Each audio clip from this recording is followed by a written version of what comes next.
আমাদের এখন dinner complete হয়ে গেছে, কিন্তু তারপরে আবার দেখো ইচ্ছা হয়েছে আমরা একটু কাবাব খাবো, তাই ওই তোজোর মামা আমাদের জন্য কাবাব অর্ডার করেছে। দেখো নিয়ে চলে এসছে।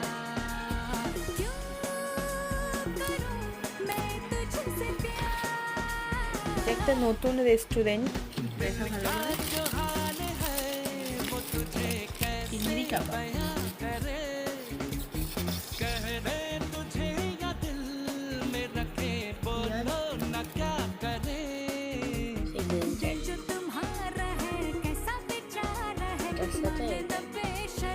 তো এরকম আমরা দুটো কম্বো অর্ডার দিয়েছি, আরও একটা আছে।